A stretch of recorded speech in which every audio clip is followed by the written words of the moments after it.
5 गोली लगने के बाद में 48 पाकिस्तानी दुश्मनों को मार करके और पहला फतेह का पहला तिरंगा झंडा इस हाथ से काटा था। अटल जी ने मेरे को कहा था कि वारे मेरे कलयुग के कर्ण बलि तन 48 मारे। जब तक उंगली नहीं करेंगे तब तक सरकार का मुंह नहीं खुलेगा। कर्नल हैं, बॉर्डर पे लड़ने जाए हम, गोली हमारे छाती पे लगे और पेंशन उनके मेम साहब को ज्यादा मिले। तख्त बदल देंगे, जज्बात बदल देंगे।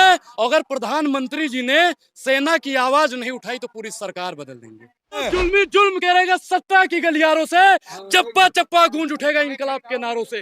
मोदी जी ने और आप हमारे को दी है और किसी ने दी क्या? क्यों बोल रहे हो? अग्निवीर पे, अग्निवीर हमने पे। पार्टी का कोई मतलब नहीं हमारा। अग्निवीर पे। अग्निवीर का भी कोई मतलब नहीं है हमारा। कांग्रेस बुरी है, बीजेपी अच्छी है। नो, हमारे लिए पूरा भारत एक है।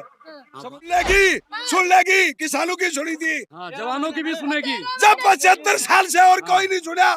और जब मोदी जी ने हमारी सुनी जब तो आरोपी बनती थी। वो फौज है और फौज में जो जाता है ना वो सब एक होते हैं, लेकिन यहाँ आने के बाद में ये बड़े बड़े दफ्तर है ना, यहाँ गड़बड़ होती है। वहाँ लड़ाई बॉर्डर पे कोई गड़बड़ नहीं होती। हमारा कमांडिंग ऑफिसर होता है, वो हमारे साथ रहता है, लेकिन यह पेंशन वो नहीं बढ़ा रहा, उसकी बढ़ाने वाले कोई और है। कैमरे में देखते हैं हमें और दुश्मन की नजरों में देखते हैं और बोला कहाँ देखना है।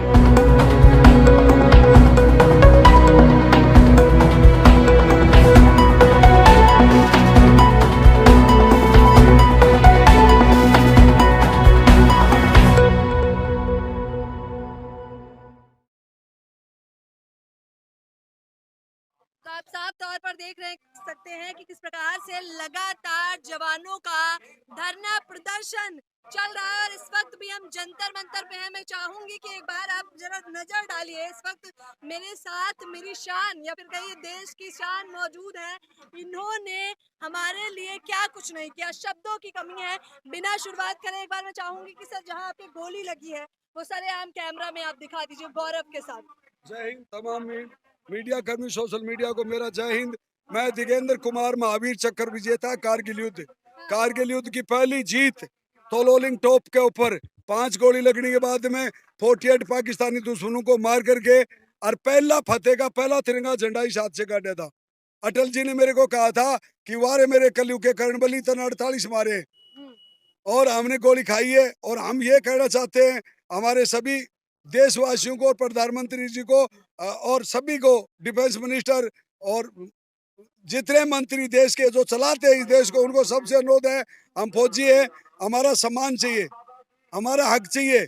वीरांगना को 13,000 पेंशन देते हो तो, और अफसर की मैम साहब को 58,000 देते हो तो उसका वो विसंगति दूर की जाए। बैटल के प्रदर्शन देते रहेंगे, 58वां दिन हो गया है, बावजूद इसके सर चुप्पी साध के बैठी हुई है सरकार, कुछ बोलने को तैयार नहीं है। मैडम, जब तक इनका मौन नहीं खुलेगा तब तक सेना धरने पे बैठा रहेगी। साम दाम दंड भेद हमें सब आता है। पहले हम देखो 58 दिन हो गया शांति से बैठे हैं, और भी हो जाएगा 10-5 दिन शांति से बैठे रहेंगे, लेकिन जब तक उंगली नहीं करेंगे तब तक सरकार का मुंह नहीं खुलेगा। क्योंकि भय बिन होए न प्रीति, रामचरितमानस भी कहता है। देखिए अनोखा इसलिए है क्योंकि इस वक्त प्रदर्शन में जो है अनुराग ओझा जो कि सोशल एक्टिविस्ट हैं वो भी जुड़ गए हैं। क्या कहना चाहेंगे? देखो, सेना को खुली छूट दे दो कि गद्दारों के खंजर घोपे और पड़ोसी के झोली में गद्दारों के सिर झोपे, तभी जाकर ठंडा होगा झेलिम का रक्तिम पानी और पड़ोसी याद रखे गए थप्पड़ हिंदुस्तानी। मैडम एक चीज बताओ, कर्नल हैं, बॉर्डर पे लड़ने जाए हम, गोली हमारे छाती पे लगे और पेंशन उनके मेम साहब को ज्यादा मिले। ये कहाँ की बेईमानी है साहब? आप कितना भी कर लो मेहरबानी पर नहीं छिपा पाओगे बेईमानी। बेईमानी आपको बताना ही होगा। काहे कर्नल साहब का हाथ कटता है? उनको लाखों से ज्यादा पैसा, हमारा हाथ कट जाए 20,000 रुपए का है महाराज? बॉर्डर पे हम लड़ने जाते हैं, कर्नल साहब लड़ने जाते हैं। आप बताइए मैडम, कौन लड़ने जाता है? सेना लड़ने जाती है। कर्नल साहब वहाँ पे आराम से बैठे। हम सेना का अपमान तो नहीं कर रहे हैं, लेकिन सेना में बैठे हुए जो कुछ लोग हैं सिस्टम पे, वो अगर गलत काम करेंगे तो हम जवाब देना जानते हैं मैडम। तो कैसे जवाब देंगे बताइए? इतने दिन हो गए, अब तो लग रहा है कि कुछ सुनवाई भी नहीं करने वाले हैं वो लोग। तख्त बदल देंगे, जज्बात बदल देंगे। अगर प्रधानमंत्री जी ने सेना की आवाज नहीं उठाई तो पूरी सरकार बदल देंगे। सरकार बदल देंगे आप लोग? बिल्कुल। एक चीज बताइए, जिस सेना से हमारा देश चलता है, जिस सेना की बदौलत आज माननीय प्रधानमंत्री जी सुरक्षित अपने घर पे बैठे हैं, हम यहाँ पे सुरक्षित खड़े हुए हैं, वही अगर तकलीफ में रहेंगे तो देश तो खुद ब खुद तकलीफ में आ जाएगा मैडम। क्या अनोखी बात है? 24 की तैयारी चल रही है तो प्रदर्शन तो डेली ही होते रहते हैं, अनोखा क्या है? अच्छा, एक चीज अनोखा क्या है? आपको अनोखा एक चीज बताइए कि सेना को उनका पेंशन मिलना चाहिए, नहीं मिलना चाहिए?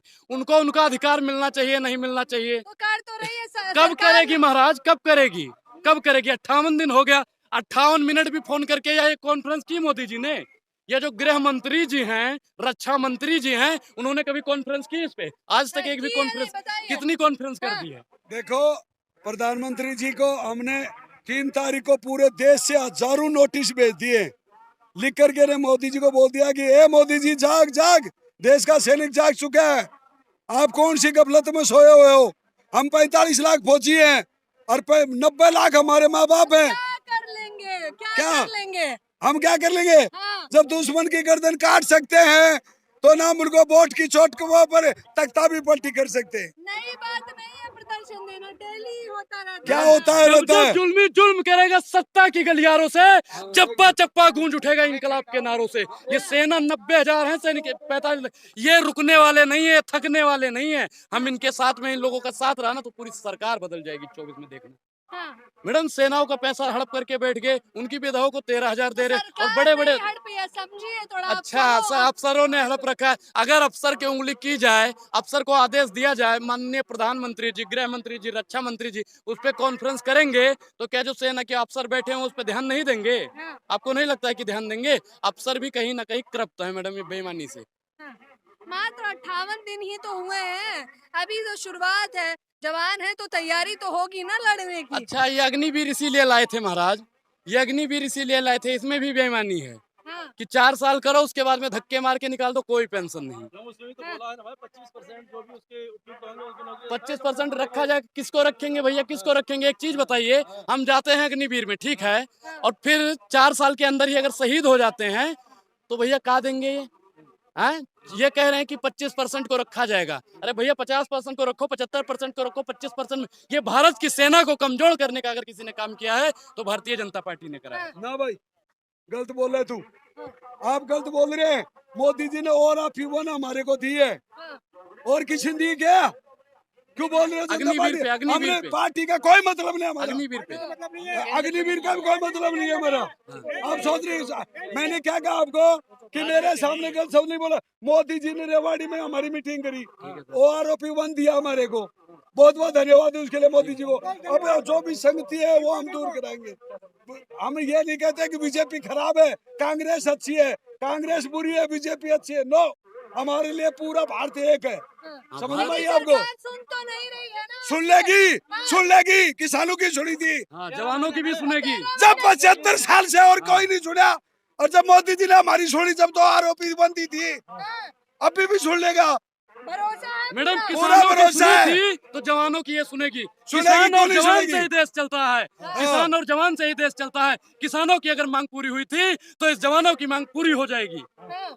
मेरे भाई, तेरे को एक बात बता दूं, यार राजनीतिक बात नहीं है हमारा, और यार राजनीति नहीं करना और ना राजनीति हम करें। क्या क्या समस्या है? आप समस्या मेरे से पूछो, हाँ।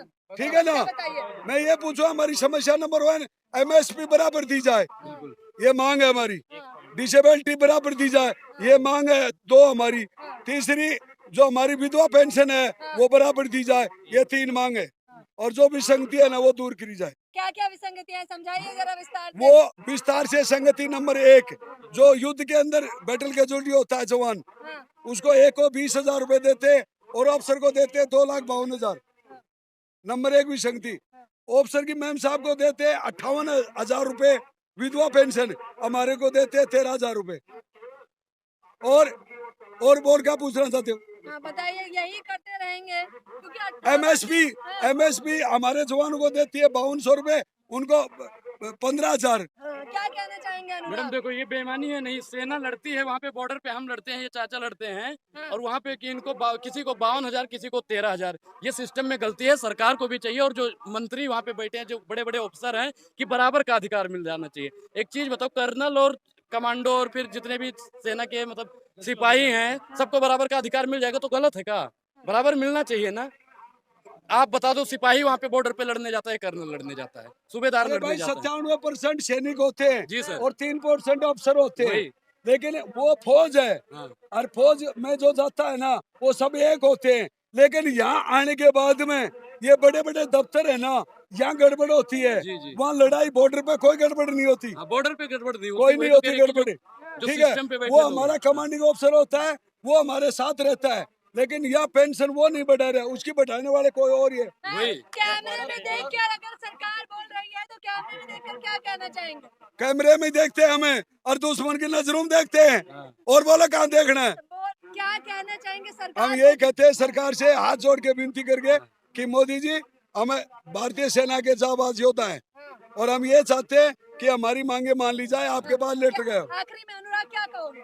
मैडम देखो, सेना को जो जो मांगे हैं माननीय प्रधानमंत्री जी को और जो सिस्टम पे बैठे ऑफिसर लोग हैं उनको सारी मांगे पूरी कर देनी चाहिए। 1 महीना हो गया यहाँ पे बैठते हुए, आगे 2 महीना से 58 दिन से ऊपर हो गया। अब आगे इनको और ज्यादा मजबूर न किया जाए, बस यही हमारी माननीय प्रधानमंत्री और गृह मंत्री और रक्षा मंत्री जी से गुजारिश। सब्सक्राइब करें हमारे YouTube चैनल को और बने रहें हमारे साथ।